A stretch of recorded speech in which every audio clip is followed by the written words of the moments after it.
Welcome to Inspired Talk, your best show on ZAT TV with Makanaka Miriam. Let's quickly rush into the studio as we're going to meet our guest, Pastor Simba, and we'll be talking about marriage. Welcome to the studio. Pastor, welcome as well. Thank you, Miriam. Kindly introduce yourself to the viewers. Well, my name is Pasor Simba Woloza is the surname. I'm a husband of one wife, been married for the past 18 years to my wife, Glory. Unfortunately, she's not here with us today. But we have 3 kids, and we are pastors at a church that we founded, a church that is called Praise City Church. Okay. And apart from that, we also lead an interdenominational marriage movement that is called Strong Bonds Marriages. You mentioned that you're a pastor, and also you lead another denomination, Strong Bonds. Yeah, actually it's an interdenominational movement, meaning that it's people coming from different churches, different backgrounds. It's called Strong Bonds Marriages. We just deal with the institution of marriage. What is Strong Bonds? Are you talking about my bones or my bones? My bones are not part of it. Or are you talking about my bones as Sungano, the Williran? Yes, as Sungano. You would recall that the goal in marriage is that a couple becomes one. They have to bond. They have to become one, to become a unit. So that's where we take it from. So our motive is to make sure that couples actually get to that place where they are one. So that's why we call it Strong Bonds. What do you really specialize in? Okay, we do a lot of things, ranging from preparing couples that want to get married, and also strengthening couples that are married, because we have lots of programs that are targeted at enriching marriages. And we also provide counseling here and there. We also organize marriage boot camps. We have what we call accountability groups adopted in other countries also, not just in Zimbabwe. But we also follow up on people that are married in the diaspora community, and we form these accountability groups where we actually minister to these couples on that platform. So we do quite a number of things, if I must say so. You've been married for 18 years. Yes. What's been your experience like? To tell you the truth, Miriam, the first year, it was, I will not call it heaven on earth, but hell on earth. We just found ourselves married, and we had no idea how to handle certain things that we were encountering in that marriage. This is funny, but it happened. In the first 3 months, I slept in, and she slept me. Serious? We fought, yeah. In 3 months? I always tell my friends that I didn't run up foot in the first 3 months because we just found ourselves in this situation and we didn't know how to handle this situation. So it was difficult because we're coming from different backgrounds. Yes. I was coming from more of a rural kind of a background. That kind of a person. Yes. And my wife was coming from maybe, I would say, a well-to-do background. Wow. So when we got together, we had challenges in terms of how we view money, our worldview towards money. We were just in 2 different worlds. So that really caused a bit of friction. So we didn't really enjoy our marriage in the first, I would say, first 3 or 6 months. But we were very, very proactive in terms of saying, okay, there is something that we must do for us to enjoy our marriage. We're very intentional. We said, you know what? We've got to make this thing work. Yeah. Because marriage is about working. You have to work very hard. Oh, so what was the pushing factor? You know what? I come from a marriage, or rather a family, that was not the kind of family that we would want to belong to. My father had several wives. He had more than 2 wives. I think he had 3, yeah. At some point he had 3 wives. And for me, that was not the kind of a marriage or a family that I wanted to belong to or to raise my kids in. So I had to be very intentional about it as well. I had to say the buck stops with me. Yes. Because when I got married, I'm sure people from my family or from my clan were actually expecting a second or a third wife. Because that was like the norm in our family. Yes. But I have to say the buck stops with me. I have to show everyone what marriage is all about, and that marriage can be lived and marriage can be enjoyed. Yeah. So I took it upon myself and my wife to say, okay, this is what we must do. We must show people the right marriage, and we must inspire people to live the right marriage. Pastor, what do you really call a marriage? Okay. Because like now, if we look into today's world, people they're just staying together. Is that what we call marriage? What is marriage? I think marriage is a situation.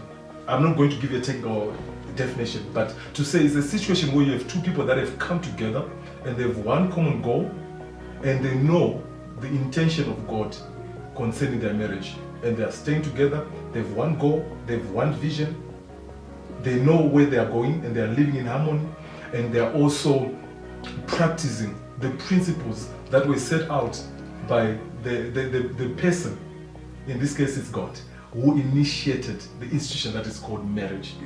In other words, marriage is premised on the word of God. That's what I call marriage. And because what's the importance of paying lobola? Because two can just stay together without maybe one paying lobola. It helps in terms of fulfilling traditional requirements that are there. Because if you don't do that, you'll be in disobedience, and you don't get a blessing, from your parents. So it's a necessity. It's a necessity because you have to get a blessing from the parents that raised your wife, and you get it in form of presenting your lobola, and you fulfill all those traditional requirements. Because though I might be a pastor or a Christian, there are certain things that we cannot just say, okay, we don't need this because it's nowhere in the Bible and all that. Those are traditional practices that are also very good for us to implement. This is Pastor Simba in the studio with us talking about marriage. Don't even go away. Don't forget to like our Facebook page, Inspired Talk, or write us on 0782 462646, and as well on 0773 176 970. We are talking about marriage, a worth hearing topic. Don't go away. Stay tuned. We'll be right back.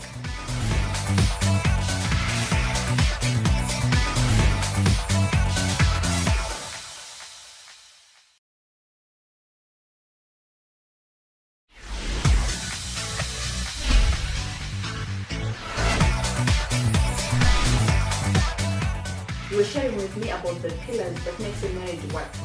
Could you please share with the viewers as well? Yeah, there are three of them. Obviously, maybe someone would say there are 4 or 5, but what has worked for us and what we've also taught, and we've seen that this works. There are 3 of them.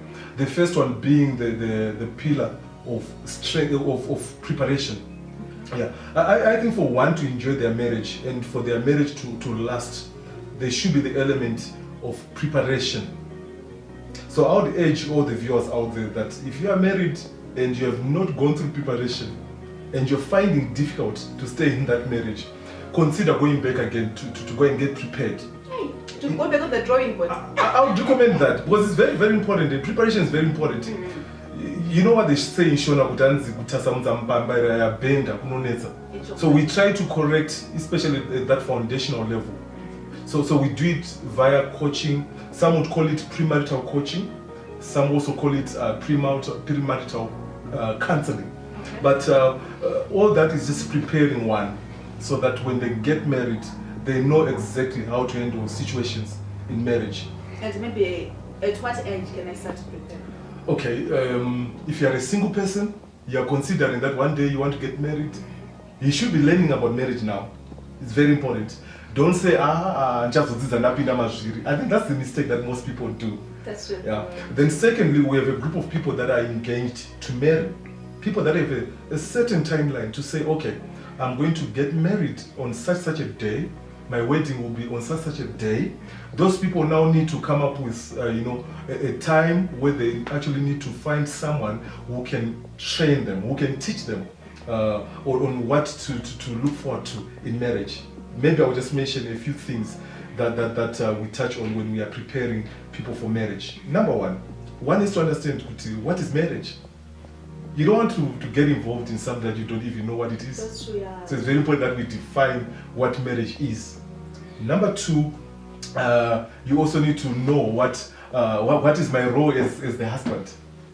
What is her role as my wife? So the roles and responsibilities need to be spelled out right at the instant, at the starting of that marriage.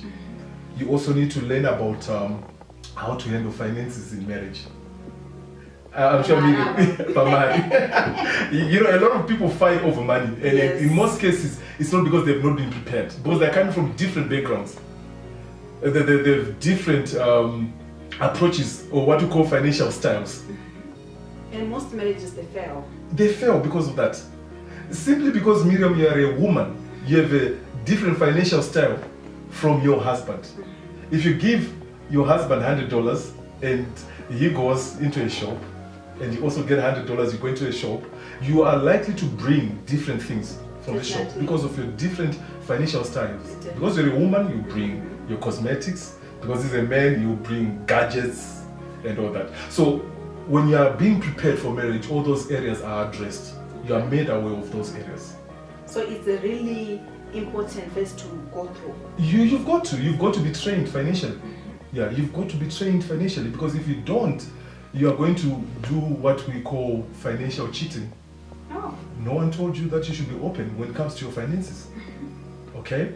So that's one area. Then So, Pastor, in other words, you're saying marriage it's a school itself.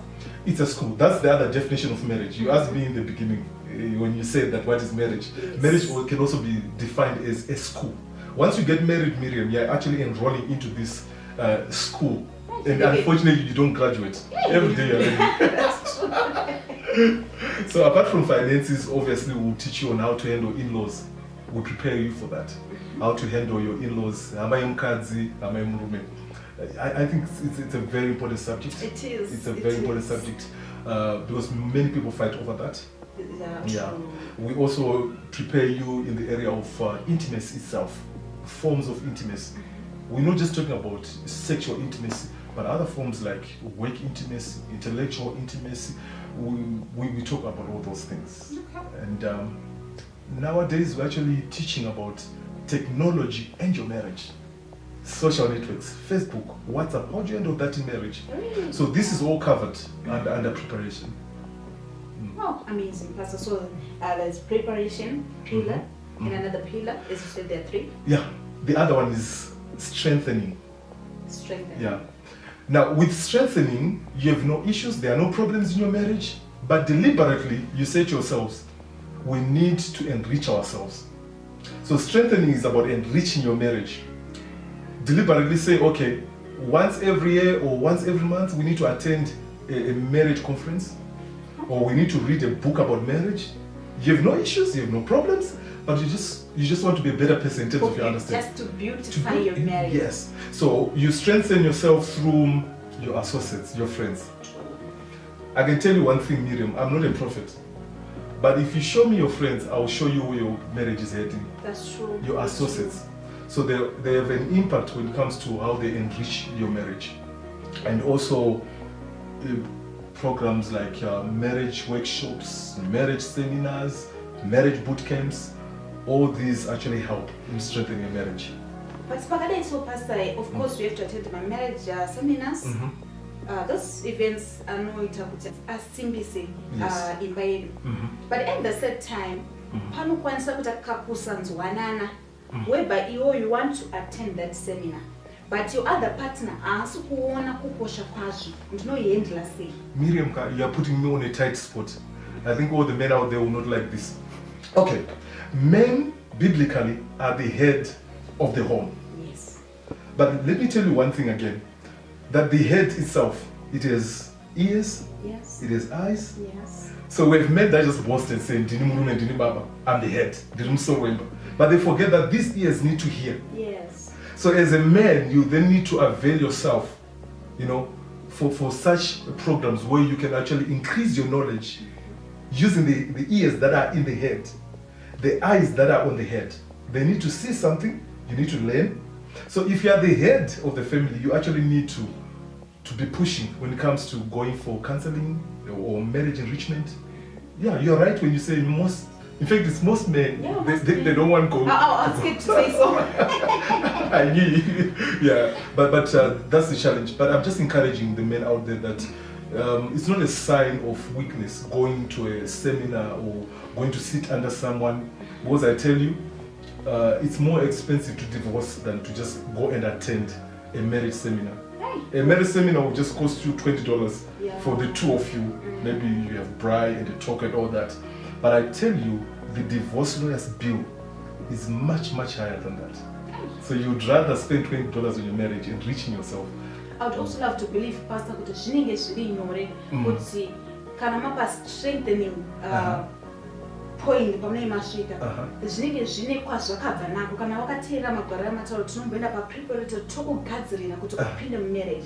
I'm sure kuti pamunonga muchitigadzirira papa also mention of these things, these events that are up to come to strengthen our marriage.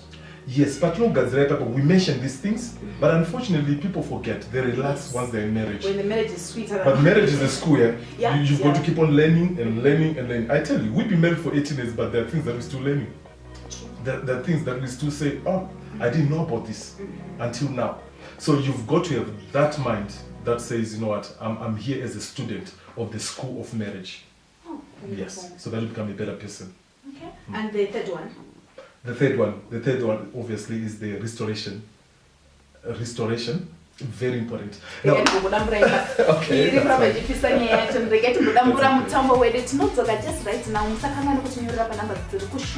screen. Inspired at Talk. Please like our Facebook page.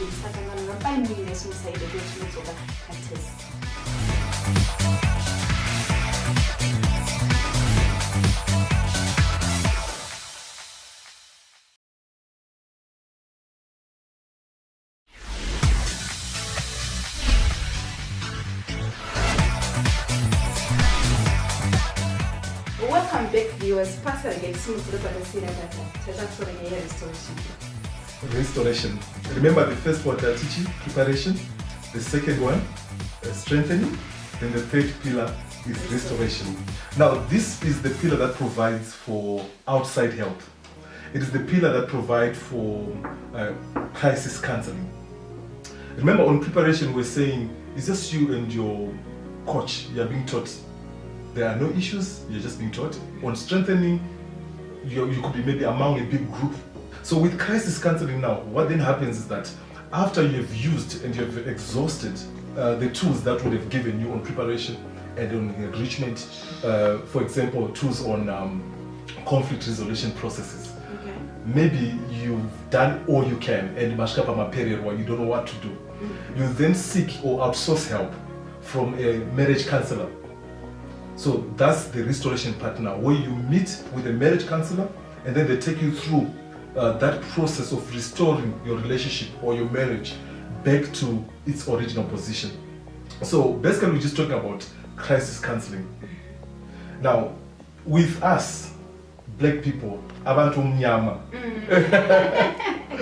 we don't really value counseling. Yes. The only exactly, but now Miriam, UK, they are nowhere to be found. So that's the reason why we now need, a counselor. And sometimes maybe you have one tete, but the challenge that I have with some of our tetes, I'm not saying they all do that, but some of them, they then take sides. They come in like, as mercenaries. They've got that mentality of, let me be on Miriam's side because Miriam gives me something. Yes. So we then advise couples to approach someone that they know will not take sides. Is neutral. What they're interested in is in saving the marriage, not at the end of the day looking as if they are trying to save one person. So counseling is very, very important. And again, you said it, I think, where you said most men don't find it easy to go for counseling. I would encourage them to do that, because if you don't, do you know it's easy to kill your wife than to kill a stranger? That's very true. Yeah, because you have nowhere to go. You don't have a referral pathway to say, okay, if we fail to agree, where do we go? I think every couple should have a person that they go to. They should agree. I'm talking to you men out there. You must have a person. You must have a person, because there are 3 levels of relations that we always encourage people. Number 1, there are people that you look after. These are people that are below you. These are people that look up to you. Then there's also people that are your peers, people that you hang around with, your friends. Then number 3, the most important, your accountability partners. People that speak to you, people that say jump, all you say is that how high. People that can phone you, Miriam, and say, Miriam, your husband is here. Come here, I want to talk to you. So these are our counselors. We need people like this, accountability partners, people that guide us, people that speak to us, people that speak into our marriages. We need people like that. So that comes also under the restoration part and the crisis counseling part. You need people like that. So to me, those are the 3 pillars. Thank you, Pastor. Please don't address the viewers. What word of encouragement do you have for them? Yeah, Miriam, thank you for this one. I think I've got many things to say, but this obviously comes to me now. Amos, if I can quote the Bible, Amos chapter 3, verse number 3, the Bible says that can 2 walk together unless they've agreed. So I want to ask the viewers that are watching me, if you are married, you've been married, show me your agreement and I will show you where you're going with your marriage. Can 2 walk together unless they've agreed? In other words, we are saying 2 people can never walk together unless they've agreed, some agreed destination where they're going. Now, this, what we are calling the agreement, it is what we call also vision. Because without vision, there's division, which is division. Right. When you have division or division, it means that you have 2 visions.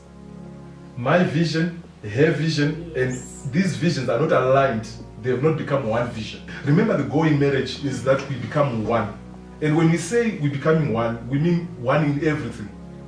Your phone becomes my phone becomes your phone. So in other words, it's our phone. It's our phone.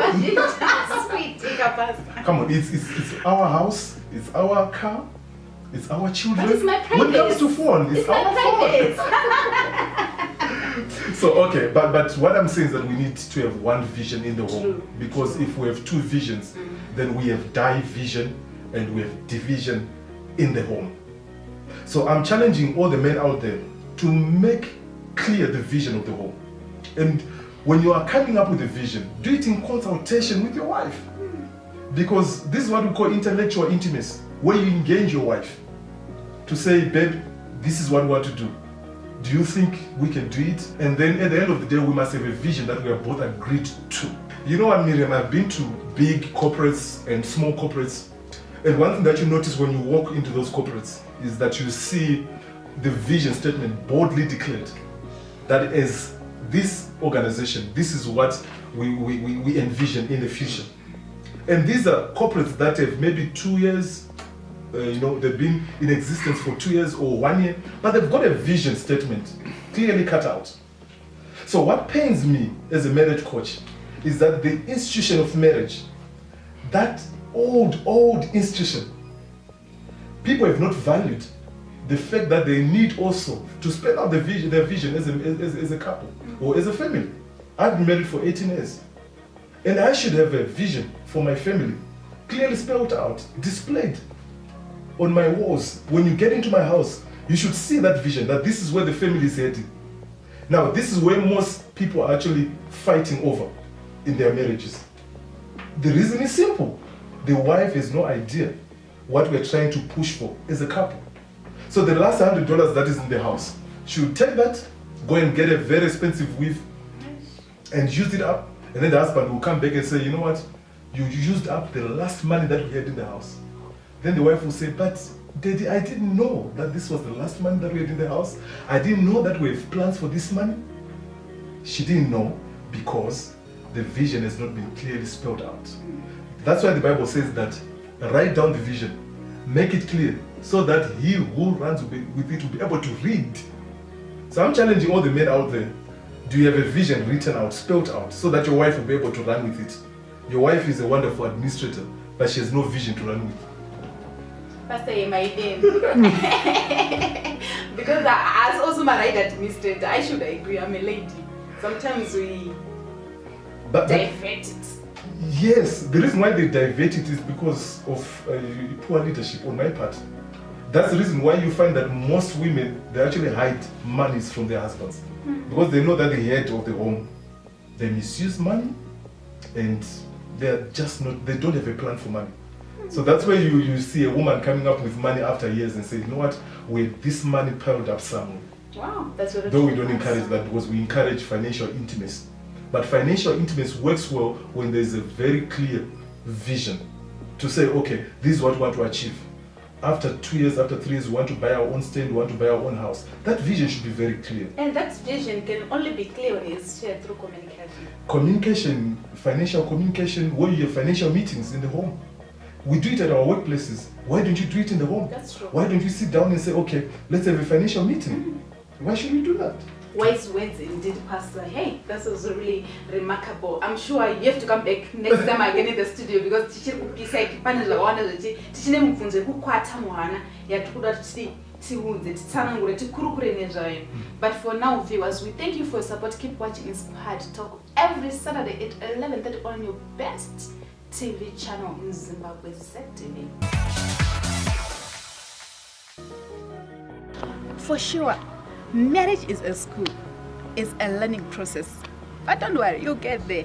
All the hip hops that you've been going through, it'll come to an end. Next week, same time on ZTV, we will bring you more detailed information on marriage with Pastor Simba again. Don't even miss it. This is Miriam Jonga. Don't forget to WhatsApp us on 0773-176-970 or 0782-462646. And as well, you can like our Facebook page at Inspired Talk. You can tweet us at Inspired Talk Zim. Don't let your faith be shaken by anyone.